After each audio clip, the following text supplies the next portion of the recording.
नमस्कार, आप देख रहे हैं वीके न्यूज। मैं हूं सुनील राउत। आप सबको होली की बहुत बहुत मुबारकबाद। देश होली खेल रहा है, लेकिन कांग्रेस और कांग्रेस पार्टी के नेताओं की होली बीजेपी ने इस बार काली कर दी है। याद कीजिए, प्रधानमंत्री नरेंद्र मोदी ने पिछले हफ्ते ही ऐलान कर दिया था कि होली नहीं खेलेंगे, लेकिन तब किसको पता था कि न खाऊंगा न खाने दूंगा की तर्ज पर कांग्रेस को वो न होली खेलूंगा न होली खेलने दूंगा इस हालात में लाकर पहुंचा देंगे। ये किसी ने सोचा नहीं था, लेकिन आज के हालात वही है। न तो मोदी जी होली खेल रहे हैं, न कांग्रेस पार्टी के नेताओं को वो होली खेलने दे रहे हैं। उन्होंने एक खेल में ऐसा व्यस्त कर दिया है कांग्रेस को कि मीटिंगों का दौर चल रहा है। मध्य प्रदेश में कांग्रेस की सरकार पर संकट मंडरा रहे हैं। लगभग गिरनी तय हो गई है। मध्य प्रदेश एक और बड़ा सूबा जो किसी तरह से कांग्रेस ने हथियाया था, फिर से वहां कमल खिलने वाला है, भगवा झंडा लहराने वाला है, ये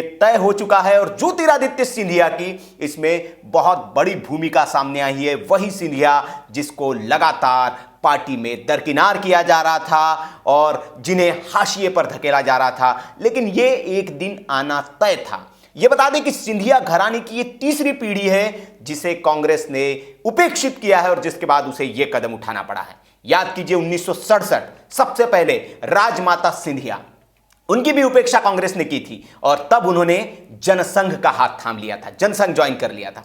फिर याद कीजिए 1993 में बात थी कि ज्योतिरादित्य सिंधिया के पिता माधवराव सिंधिया, उनके नेतृत्व में चुनाव लड़ाया गया और कांग्रेस जीत गई, तो कहा गया कि माधवराव सिंधिया को मुख्यमंत्री बनाया जाएगा। लेकिन तब माधवराव सिंधिया की उपेक्षा की गई। माधवराव सिंधिया नाराज हुए पार्टी से, दिग्विजय सिंह को मुख्यमंत्री बना दिया गया था और उन्होंने अपनी पार्टी बनाई थी, मध्य प्रदेश विकास कांग्रेस। हालांकि बाद में वो उसको उन्होंने कांग्रेस में विलय कर दिया उसका और फिर कांग्रेस में लौट आए, लेकिन उनकी भी उपेक्षा हुई थी और उनके साथ भी उनको भी बगावत करनी पड़ी थी। और अब ये उस पीढ़ी का तीसरी पीढ़ी, जो राजमाता सिंधिया के नाती जिसको आप कह सकते हैं, उन्होंने फिर से बगावत की है कांग्रेस के साथ और वो बीजेपी में शामिल होने जा रहे हैं। ये पुख्ता हो गया क्योंकि सिंधिया जो है प्रधानमंत्री नरेंद्र मोदी के साथ मिलने पहुंचे। और किसके साथ मिलने पहुंचे? अमित शाह के साथ। 2 दिन पहले ही हमने आपको खबर दी थी कि मध्य प्रदेश में अमित शाह ने मोर्चा संभाल लिया है और वो ऑपरेशन अंजाम के साथ मध्य प्रदेश में खुद कूद चुके हैं। और जब शाह खुद मैदान में आ गए हैं तो बाजी तो पलटनी ही थी और नतीजा हम सबके सामने है। अमित शाह के साथ ज्योतिरादित्य सिंधिया प्रधानमंत्री नरेंद्र मोदी से मिलने गए हैं और वहां पर लंबी बातचीत चल रही है। क्या बातचीत चल रही है? तय है कि सिंधिया को राज्यसभा भेजा जाएगा, उन्हें केंद्र में मंत्री बनाया जाएगा। लेकिन बात सिर्फ यहीं तक नहीं है, बात इसके बहुत आगे है। बात इसके आगे यह है कि सिर्फ सिंधिया नाराज नहीं चल रहे हैं कांग्रेस में आपने देखा होगा कि आए दिन ये सवाल उठता रहता है नेतृत्व को लेकर। पहले राहुल गांधी को अध्यक्ष बनाया गया, पहले सोनिया थी, फिर राहुल को बना दिया गया, फिर कोई नहीं मिला, फिर सोनिया को बना दिया गया।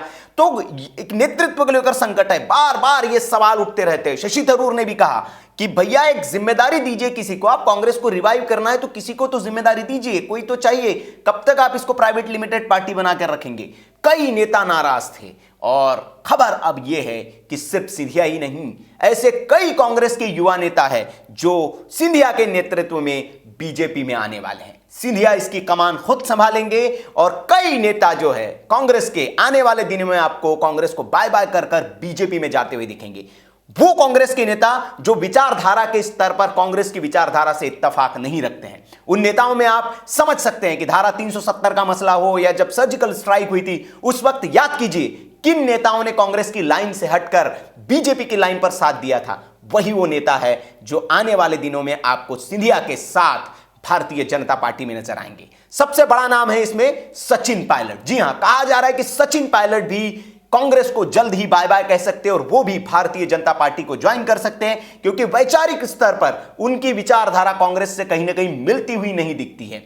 वो भी एक उनके पिता जो है उनकी भी कांग्रेस में उतना सम्मान उनको नहीं मिला था और पुत्र के साथ भी वही हुआ। याद कीजिए, चुनाव के दौरान पूरा देश चाहता था, राजस्थान चाहता था कि युवा नेता इसको मुख्यमंत्री बनाया जाए, लेकिन कांग्रेस ने अशोक गहलोत एक बुजुर्ग नेता को वहां का मुख्यमंत्री बना दिया और सचिन पायलट के साथ उन्हें हाशिए पर धकेल दिया। हालांकि उन्हें उप मुख्यमंत्री बनाया गया, लेकिन उसके बाद भी गहलोत और उनके बीच में रस्साकशी आपको देखने को मिलती है। खुश नहीं है वहां पर, कई बात पर वो विरोध करते सामने नजर आते हैं। तो खबर यह है कि अगला नंबर सचिन पायलट का है और ज्योतिरादित्य सिंधिया इसका नेतृत्व करेंगे। महाराष्ट्र से मिलिंद देवड़ा, उनका भी नाम आ रहा है। साथ ही साथ दीपेंद्र हुड्डा, याद कीजिए चुनाव से पहले हुड्डा अपनी अलग पार्टी बनाने की कयास लग रहे थे क्योंकि वो कांग्रेस से खुश नहीं थे।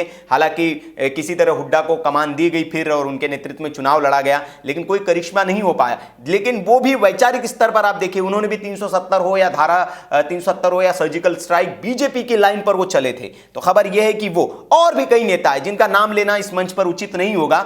तो महाराष्ट्र, उत्तर प्रदेश, हरियाणा, इन राज्य, राजस्थान, इन 4 राज्यों के बड़े नेता ज्योतिरादित्य सिंधिया के नेतृत्व में, उसकी अगुवाई ज्योतिरादित्य सिंधिया करेंगे और कांग्रेस में आने वाले दिनों में कांग्रेस को बाय बाय करके बीजेपी में शामिल हो सकते हैं। क्योंकि जिस वैचारिक स्तर पर कांग्रेस का पतन हो रहा है उससे ये जो युवा नेता है वो काफी क्षुब्ध है और एक तरह से नेतृत्व विहीन जो पार्टी हो चुकी है, कोई वैचारिक स्तर पर जिस तरह से गिरावट आई है इसलिए जो कांग्रेस के बड़े नेता है ये नाराज होने वाले हैं और नाराज हो चुके हैं और ये भारतीय जनता पार्टी में आने वाले हैं। वैसे सिंधिया के लिए कोई नया घर नहीं है क्योंकि आप देखिए उनकी राजमाता सिंधिया, उनकी बनाई हुई बीजेपी को सींचा था उन्होंने, उन्हीं के धन से ये पार्टी खड़ी हुई थी भारतीय जनता पार्टी। तो राजमाता सिंधिया को पूज्य माना जाता है बीजेपी और अपने ही घर में एक तरह से सिंधिया वापसी कर रहे हैं। उनकी दोनों बुआ राजस्थान की पूर्व मुख्यमंत्री वसुंधरा राजे सिंधिया हो या यशोधरा राजे सिंधिया जो मध्य प्रदेश की मंत्री रह चुकी है, वो भी भारतीय जनता पार्टी में। तो सिंधिया के लिए यहां उतना असहज वाला माहौल नहीं होगा। तो ये अपने घर में एक तरह से उनकी वापसी हो रही है, ऐसा आप कह सकते। तो सिंधिया तो आ ही रहे हैं लेकिन अपने साथ वो कई बड़े नेताओं को लेकर आएंगे, ये इस वक्त की बड़ी खबर है और इसीलिए प्रधानमंत्री नरेंद्र मोदी से इतनी लंबी उनकी बातचीत चल रही है। इसके पहले आपने देखा होगा कि कई नेता कांग्रेस के भारतीय जनता पार्टी में शामिल हुए लेकिन डायरेक्ट उनकी मुलाकात कभी प्रधानमंत्री नरेंद्र मोदी से नहीं कराई गई। ज्यादा से ज्यादा अमित शाह से वो मिले, लेकिन प्रधानमंत्री नरेंद्र मोदी से पहले नेता कांग्रेस के जिनकी मुलाकात कराई जा रही है। और इसके पीछे का खेल जो है हम आपको बता रहे हैं कि सिंधिया वो वही बात कर रहे हैं प्रधानमंत्री मोदी से कि मैं अकेला नहीं हूं, मेरे साथ कई लोग हैं। मध्य प्रदेश में तो कांग्रेस के 20 से ज्यादा 20 से 25 लगभग विधायक बताए जा रहे हैं जो सिंधिया के आते ही भारतीय जनता पार्टी में आने वाले हैं और एक बड़ा तबका जो है, और सिर्फ सिंधिया समर्थक ही नहीं, मध्य प्रदेश में आप देखिए कि कई कांग्रेस के भी विधायक हैं। जैसे हरदीप सिंह डंग जो है वो सिंधिया समर्थक विधायक नहीं है जिन्होंने इस्तीफा दिया है, वो दिग्विजय सिंह के समर्थक, लेकिन उन्होंने कहा कि दिग्विजय माफ करिए किसी खेमे के नहीं है, उन्होंने कहा कि मैं किसी खेमे का नहीं इसलिए मेरी उपेक्षा हो रही है।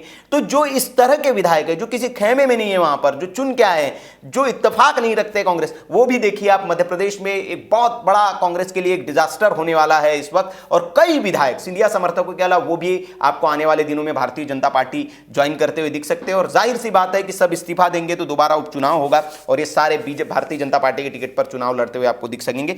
तो ये बड़ी एक अपडेट है जो हम आपको दे रहे हैं कि प्रधानमंत्री मोदी से उन्होंने मुलाकात की और मुलाकात के बाद ये हुआ है।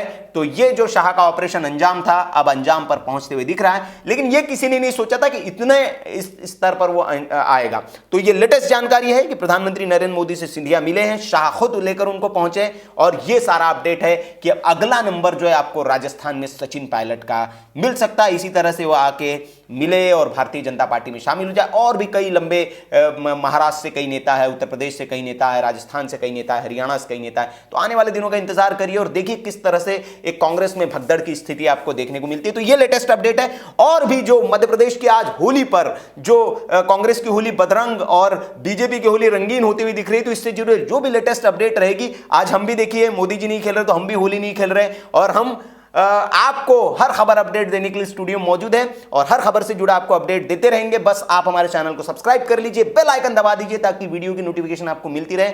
और होली पर इस खबर को भारतीय जनता पार्टी के समर्थकों को तक पहुंचाने के लिए इस खबर को ज्यादा से ज्यादा आप शेयर भी कर दीजिए ताकि उनकी होली भी रंगीन हो जाए। नमस्कार।